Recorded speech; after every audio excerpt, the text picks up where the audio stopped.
ఆత్మీయులైన ప్రేక్షకులకు నమస్కారం. నా పేరు డాక్టర్ చిరుమామిళ్ళ మురళీ మనోహర్. ఆయుర్వేద సంహిత ఈ కార్యక్రమానికి మీకందరికీ స్వాగతం.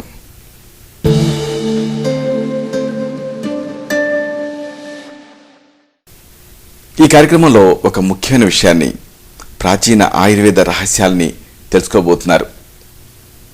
ఆకలింపు చేసుకొని ఆచరిస్తే ఈ అంశాలు మీ మొత్తం జీవితాన్ని అనూహ్యంగా మార్చేస్తాయి, సంపూర్ణమైన ఆరోగ్యాన్ని తిరిగి పొందేలా చేస్తాయి.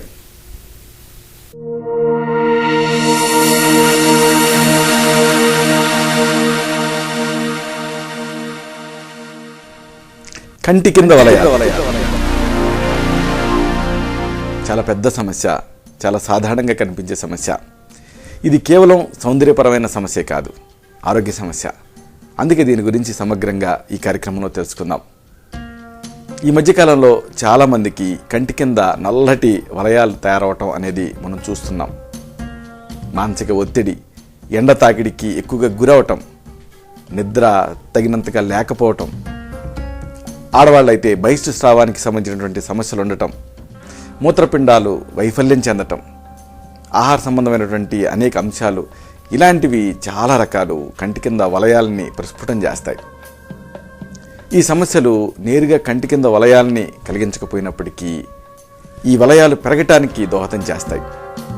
అంటే ఈ అంశాలని కంటి కింద వలయాలకు ప్రేరకాలుగా మనం భావించాలి. కంటి కింద వలయాలు తయారైనప్పుడు చాలామంది ఆందోళన పడతారు, వయసు పైబడుతున్నట్టుగా భావిస్తారు, లేదా తమకేదన్నా ఒక దీర్ఘవ్యాధి వచ్చిందేమో అని కంగారు పడతారు. సాధారణంగా క్యాన్సర్, ఎయిడ్స్, మూత్రపిండాల జబ్బులు, ఇలాంటి దీర్ఘవ్యాధులతో సతమతం అయ్యే వాళ్ళకి కంటి కింద వలయాలు తయారవుతూ ఉంటాయి. కాబట్టి ఇలాంటివి కంటి కింద వలయాలు తయారవుతూ ఉంటాయి కాబట్టి క్రానిక్ సఫరర్స్లో వాళ్ళని చూసి మామూలు వాళ్ళు కూడా అంతే అనుకుంటారు. అయితే చాలా సందర్భాల్లో వీటికి ఫలానా అంటూ చెప్పగలిగే ఇదమిద్దమైనటువంటి కారణం అంటూ కనిపించదు. కొన్ని సందర్భాల్లో మాత్రం కొన్ని రకాల అంశాలు కారణాల కింద ఉంటాయి. వీటిని తెలుసుకున్నారనుకోండి, కంటి కింద వలయాల్ని చాలా వరకు తగ్గించుకోవచ్చు. కాబట్టి ఈ కారణాన్ని వరుసగా తెలుసుకుందాం. కారణాల విషయానికి వస్తే ముందుగా చెప్పాల్సింది వంశపారపర్యత. కంటి కింద నల్లని వలయాలకు ప్రధాన కారణం ఈ ఫెమిలియల్ ప్రీడిస్పోజిషన్, వంశపారపర్యత. జుట్టులాగా, ఎత్తులాగా, వేరికోజ్ వీన్స్ లాగా ఇది కూడా, ఈ కంటి కింద వలయాలు కూడా అనువంశికంగా నడుస్తూ ఉంటుంది. తల్లిదండ్రుల్లో ఎవరికైనా ఈ సమస్య ఉంటే వాళ్ళ సంతానానికి కూడా ఈ లక్షణం వచ్చేటటువంటి అవకాశం ఉంటుంది. చర్మం పల్చగా ఉండేటువంటి వాళ్ళల్లో ఈ లక్షణం ఎక్కువగా కనిపిస్తుంది. ఇక తర్వాత కారణం ఎండ తాకిడికి గురి కావటం. సూర్యకిరణాల్లో అతి నీలలోహిత కిరణాలు ఉంటాయి. ఇవి చర్మం మీద పడ్డాయనుకోండి, అప్పుడు చర్మ సంబంధమైనటువంటి క్యాన్సర్లు వచ్చే అవకాశం ఉంటుంది. కాబట్టి చర్మం రక్షణ చర్యల్ని చేపడుతుంది. సూర్యకిరణాల తాకిడి నుంచి రక్షించుకునే ప్రయత్నం చేస్తుంది.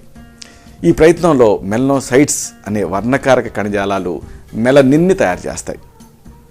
ఇది చర్మాన్ని గాఢమైనటువంటి రంగులో కనిపించేలాగా చేస్తుంది.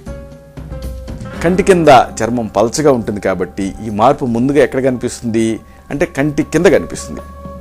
ఇది కంటి కింద వలయాల రూపంలో మేనిఫెస్ట్ అవుతుంది. ఇక దీన్ని ఇలా ఉంచితే ఎండ వల్ల ఏం జరుగుతుంది, శరీరంలో నీటి శాతం తగ్గుతుంది. ఇలాగ నీటి శాతం తగ్గినప్పుడు కూడా ఈ కంటి కింద వలయాలు స్పష్టంగా కనిపిస్తాయి. నీళ్లు తక్కువగా తాగేటటువంటి వాళ్ళల్లో నిర్జలీయత వస్తుంది, డీహైడ్రేషన్. అప్పుడు నిర్జలీయత వచ్చినప్పుడు ఈ కంటి కింద ఈ వలయాలు స్పష్టంగా కనిపిస్తాయి. ఇక కంటి కింద వలయాలకి మరొక ముఖ్యమైనటువంటి కారణం, ప్రధానమైన కారణం చర్మ సంబంధమైన, శ్వాసకోశ సంబంధమైన ఎలర్జీలు ఉండటం. శరీరం లోపల ఉండేటువంటి అనేక చోట్ల చర్మం మీద పై పొర అంటే ఎపిడర్మిస్ అనేది 35 నుంచి 50 మైక్రోమీటర్ల మందంతో ఉంటుంది. మైక్రోమీటరు అంటే మిల్లీమీటర్లో 1000 వంతు. అయితే కంటి కింద చర్మపు ఎపిడర్మిస్ 20 మైక్రోమీటర్లు మాత్రమే ఉంటుంది. అంటే మామూలుగానే పల్చగా, వదులుగా ఉంటుంది. ఇలా పల్చగా ఉండటం వల్ల కొద్దిపాటి కారణాలకే కంటి కింద చర్మం రేగుతుంది. కళ్ళు రుద్దుకున్నా, రెప్పలు నలుముకున్నా, ఇలాంటివి చేశారనుకోండి, అప్పుడు కళ్ళు ఉబ్బినట్లుగా తయారవుతాయి. కొంతమందిలో కంటి కింద చర్మం మామూలుగా కాకుండా మరింత పల్చగా, బాగా వదులుగా ఉంటుంది. అలాంటి సందర్భాల్లో బయట నుంచి చూసేటప్పుడు చర్మం కింద ఉండేటటువంటి సిరల లోపల ఉండేటువంటి రక్తం నీలం రంగులో కనిపిస్తుంది. ఈ విధంగా కంటి కింద నల్లని వలయాలు అనేవి ఏర్పడతాయి. నిజం చెప్పాలంటే కంటి కింద వలయాలకి ప్రధాన కారణం ఈ ఎలర్జీలే. దురదగా ఉన్నప్పుడు కళ్ళు రుద్దుకుంటాం. దీంతో ఏం జరుగుతుంది, కంటి చుట్టూ ఉండేటువంటి చర్మం రేగుతుంది. చర్మం అడుగున ఉండేటువంటి రక్తనాళాలు చిట్లుతాయి. రక్తం బయటికి ప్రవహిస్తుంది. బయట నుంచి చూసే వాళ్ళకి ఇది నీలం రంగులో కనిపిస్తుంది. చర్మ సంబంధమైన ఎలర్జీలే కాకుండా శ్వాసకోశ వ్యవస్థకి సంబంధించినటువంటి ఎలర్జీలు ఉన్నప్పటికీ కూడా ఈ కంటి కింద వలయాలు కనిపిస్తాయి. అంటే కేవలం స్కిన్ ఎలర్జీలే కాదు, రెస్పిరేటరీ ఎలర్జీస్లో కూడా ఈ కంటి కింద వలయాలు కనిపిస్తాయి. ఎందుకు అంటే ప్రాణవాయువు తగినంతగా అందదు ఎలర్జీలలో, రెస్పిరేటరీ డిజార్డర్స్లో. ఇలాగ అందకపోవటం అనేది దీనికి కారణం. ఇక ఆహారపరమైన ఎలర్జీలు కూడా ఈ సమస్యని ప్రేరేపించవచ్చు. పాలు, మొక్కజొన్నలు, గోధుమలు, పంచదార, కోడిగుడ్లు, చాక్లెట్లు, వేరుశనగ గింజలు, పీనట్స్, నిమ్మజాతికి చెందిన పండ్లు, చింతపండు, ఇలాంటివి ఏవైనా సరే ఫుడ్ ఎలర్జీని కలిగించే అవకాశం ఉంది. దీంతో కంటి కింద వలయాలు స్టిమ్యులేట్ అవుతాయి. ఈ కంటి కింద వలయాలకి మరొక ముఖ్యమైన కారణం మందులు. చాలామంది చాలా రకాల రుగ్మతలకి, చాలా రకాల వ్యాధులకి అనేక రకాల మందులు వాడుతూ ఉంటారు. రక్తనాళాన్ని వ్యాకోచపరిచి రక్త ప్రవాహాన్ని వేగవంతం చేసే మందులు వాడే వాళ్ళల్లో కంటి కింద నల్లటి వలయాలు తయారవుతాయి. పల్చటి చర్మం ఉండే వాళ్ళల్లో ఈ మార్పు ఇంకా స్పష్టంగా కనిపిస్తుంది. చర్మం కింద ప్రవహించే రక్తం బయటికి నీలంగా కనిపిస్తుంది. ఇలా కనిపించడం వల్ల మామూలుగా ఈ టాబ్లెట్స్ వాడే వాళ్ళల్లో కంటి కింద వలయాలు కనిపిస్తూ ఉంటాయి. ఇక కంటి కింద వలయాలకి మరొక ముఖ్యమైన కారణం పోషకాహార లోపం. మహిళల్లో పోషకాహార సంబంధ సమస్యల్ని ఎక్కువగా మనం చూస్తూ ఉంటాం. కుటుంబ వ్యవహారాలను చూసుకునేటువంటి పనిలో నిమగ్నం అవుతూ ఉంటారు. దీంతో మహిళలు తమ ఆరోగ్యాన్ని తామే అశ్రద్ధ చేసుకుంటారు. ఇదొక ముఖ్యమైన కారణం మహిళల్లో ఎక్కువగా ఈ అండ్రై సర్కిల్స్ కనిపించడానికి. లేకపోతే పోషకాహారం మీద సరైనటువంటి అవగాహన ఉండదు చాలామందికి. ఏదో ఒకట్లే అని తింటూ ఉంటారు. దీంతో ఈ సమస్య వస్తుంది. ఇక కంటి కింద వలయాలకి మరొక ముఖ్యమైన కారణం నిస్త్రాణ, నిద్రలేమి, బడలిక, నిద్రారాహిత్యం, ఇలాంటివి ఈ కంటి కింద వలయాలని ప్రేరేపిస్తాయి. ఇవి తయారయ్యేలా చేస్తాయి. నిద్రలేమితో ఏం జరుగుతుంది, చర్మం పాలిపోతుంది. దీంతో చర్మం కింద ఉండేటువంటి సిరల లోపల ఉండేటువంటి రక్తం బయటికి నీలం రంగులో కనిపిస్తుంది. గర్భధారణ, బహిష్టు సమయాలు, ఇలాంటి సందర్భాలలో కూడా ఈ కంటి కింద వలయాలు తయారవుతాయి. పురుషుల కంటే మహిళల్లో కంటి కింద వలయాలు ఎక్కువగా కనిపించడానికి ఒక ప్రధాన కారణం ఏమిటి అంటే వాళ్ళల్లో గర్భధారణ, బహిష్టు సమయాలు లాంటివి చోటు చేసుకుంటూ ఉంటాయి మేల్స్తో కంపేర్ చేస్తే. ముఖ్యంగా ఈ సందర్భాల్లో హార్మోన్లలో తేడాలు చోటు చేసుకుంటాయి. ఈ సమయాలలో చర్మం కింద ఎక్కువ మొత్తాలలో నీరు చేరుతుంది. హార్మోన్ తేడా వల్ల చేరి చర్మం పాలిపోతుంది. దీంతో కంటి కింద వలయాలు స్పష్టతను సంతరించుకుంటాయి. ఇక కంటి కింద వలయాలకి అతి ముఖ్యమైన కారణం వృద్ధాప్యం. వయసు మీద పడే కొద్దీ చర్మంలో బిగువు అనేది తగ్గిపోతుంది. చర్మం కింద కొవ్వు కరుగుతుంది. చర్మం పలచగా తయారవుతుంది, ముడతలు పడుతుంది. దీంతో కంటి చుట్టూ చర్మం కింద ఉండేటువంటి రక్తనాళాలు ముదురు రంగులో కనిపిస్తాయి. సరే, మరి మీకు ఈ కంటి కింద వలయాలు తయారయ్యాయి. మీరు 20లోనే 60 రాగా కనిపిస్తున్నారు. అంటే ప్రోజీరా వచ్చేసింది మీకు. అంటే ముసలితనం ముందే పలకరించింది. ఏం చేయాలి? కొన్ని సూచనలు ఉన్నాయి. వీటిని తెలుసుకుందాం. ఆహారపరమైనటువంటి ఎలర్జీల వల్ల ఈ సమస్య వస్తుందనుకుంటే ముందుగా అనుమానం ఉన్న అన్ని రకాల ఆహార పదార్థాన్ని మానేయండి. 10 నుంచి 15 రోజుల పాటు మానేయండి. తర్వాత ప్రతి 5 రోజులకి ఒక పదార్థాన్ని వాడటం మొదలుపెట్టండి. కొత్త రకం ఆహార పదార్థాన్ని మొదలుపెట్టిన తర్వాత ఏవైనా ఎలర్జీ లక్షణాలు కనిపించాయనుకోండి, వాటిని గమనించండి. ఆ పదార్థాన్ని మాత్రం వదిలేయండి. ఇక వంశపారపర్యత వల్ల వచ్చినటువంటి వలయాలని సరైనటువంటి మేకప్ ద్వారా కనిపించకుండా చేయొచ్చు. మన దేశంలో కంటి కింద వలయాలకి ప్రధాన కారణం సూర్యకిరణాల తాకిడి. కాబట్టి వాటి నుంచి రక్షించుకోండి. సన్ స్క్రీన్ లోషన్లు వాడచ్చు, నివారణగా పనిచేస్తాయి. కళ్ళ కింద మచ్చల్ని సమర్థవంతంగా తగ్గించాలంటే ముందుగా వైద్యపరమైనటువంటి కారణాల కోసం చూడాలి.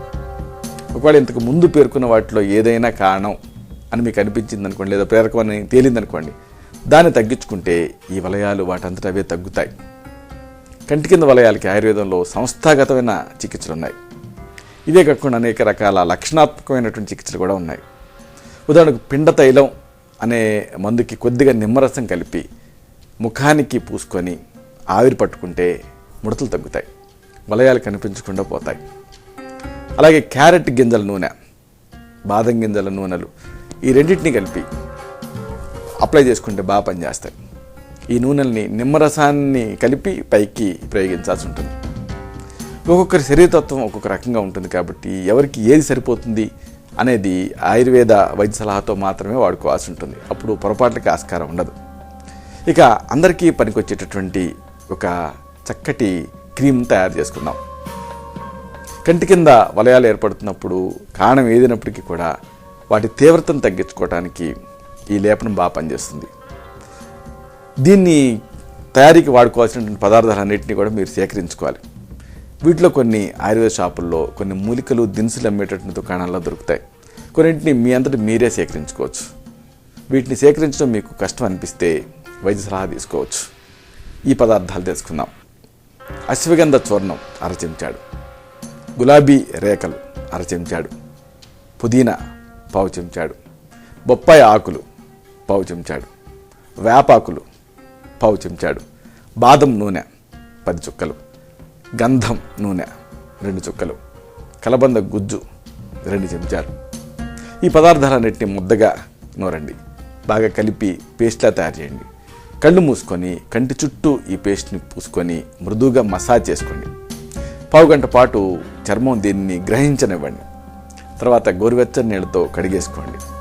దీన్ని వారానికి 2 సార్లు చొప్పున 3 నెలలు చేస్తే నిశ్చయంగా ఈ కంటి కింద వలయాల తీవ్రత తగ్గుతుంది. అయితే చెప్పుకున్నట్టుగా పరిస్థితిని బట్టి, అలాగే సమస్య తీవ్రతను బట్టి, అలాగే ఇతర వ్యాధుల ప్రభావాన్ని బట్టి మీకు మాత్రమే ప్రత్యేకమైనటువంటి ఔషధాన్ని మీ నాడిని బట్టి, మీ తత్వాన్ని బట్టి ఇవ్వాల్సి ఉంటుంది. కాబట్టి ఒకవేళ సమస్య తీవ్రంగా ఉందని మీకు అనిపిస్తే మీ మొత్తం మెడికల్ రికార్డుతో పాటు వచ్చి పర్సనల్గా కలవాల్సి ఉంటుంది.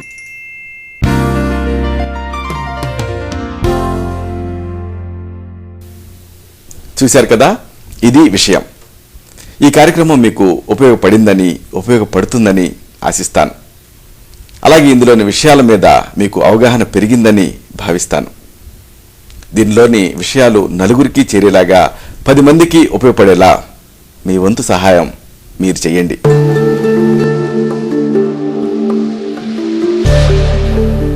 మళ్ళీ ఇదే కార్యక్రమంలో మనం కలుసుకున్నప్పుడు ఇలాంటి మరొక ఆసక్తికరమైన అంశాన్ని తెలుసుకుందాం.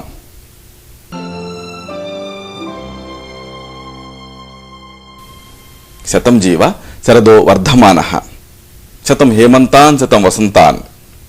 100 శరత్తులు, 100 హేమంతాలు, 100 వసంతాలు వర్ధిల్లుతూ జీవించండి.